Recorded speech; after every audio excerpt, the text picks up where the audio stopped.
ولقد أخذ الله ميثاق بني إسرائيل وبعثنا منهم 12 نقيبا وقال الله إني معكم لئن أقمتم الصلاة وآتيتم الزكاة وآمنتم برسلي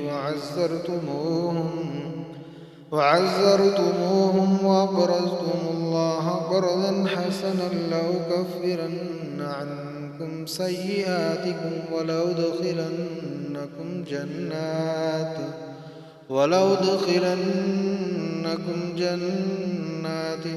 تجري من تحتها الأنهار فمن كفر بعد ذلك منكم فقد ضل سواء السبيل فبما نقضهم ميثاقهم لعناهم وجعلنا قلوبهم قاسية يحرفون الكلم عن مواضعه ونسوا حظا مما ذكروا به ولا تزال تطلع على خائنة منهم إلا قليلا منهم فاعف عنهم واصفح إن الله يحب المحسنين ولا تزال تطلع على خائنة منهم إلا قليلا منهم فاعف عنهم واصفح إن الله يحب المحسنين ومن الذين قالوا إنا نصارى أخذنا ميثاقهم فنسوا حظا مما ذكروا به فأغرينا بينهم العداوة والبغضاء إلى يوم القيامة وسوف ينبئهم الله بما كانوا يصنعون يا أهل الكتاب قد جاءكم رسولنا يبين لكم كثيرا مما كنتم تخفون من الكتاب ويعفو عن كثير قد جاءكم من الله نور وكتاب مبين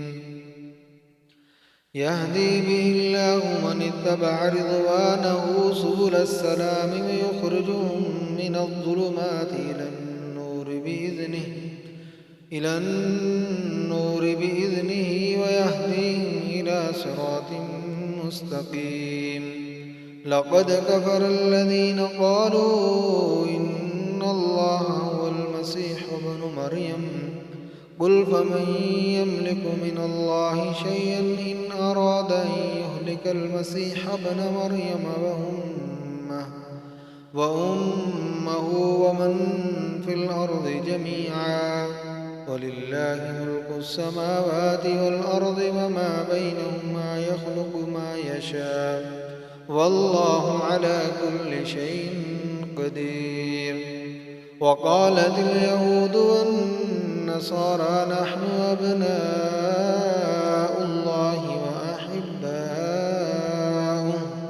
قل فلم يعذبكم بذنوبكم بل أنتم بشر ممن خلق يغفر لمن يشاء ويعذب من يشاء ولله ملك السماوات والأرض وما بينهما وإليه المصير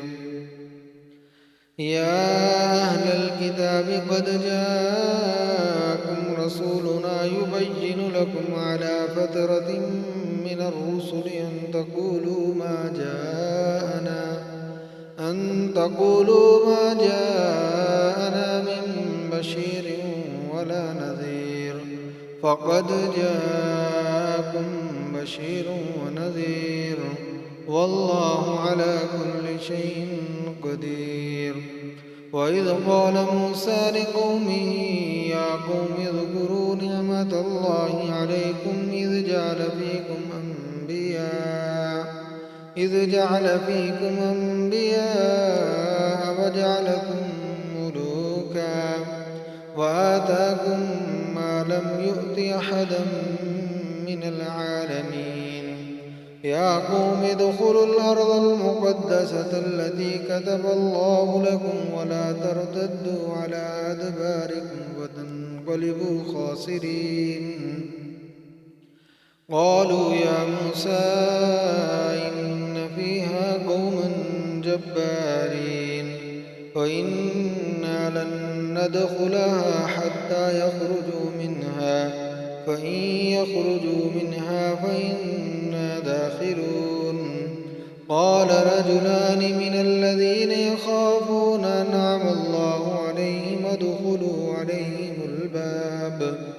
فإذا دخلتموه فإنكم غالبون وعلى الله فتوكلوا إن كنتم مؤمنين قالوا يا موسى إنا لن ندخلها أبدا ما داموا فيها فاذهب أنت وربك فقاتلا إنا هاهنا قاعدون قال رب إني لا أملك إلا نفسي وأخي فافرق بيننا وبين القوم الفاسقين قال فإنها محرمة عليهم 40 سنة يتيهون في الأرض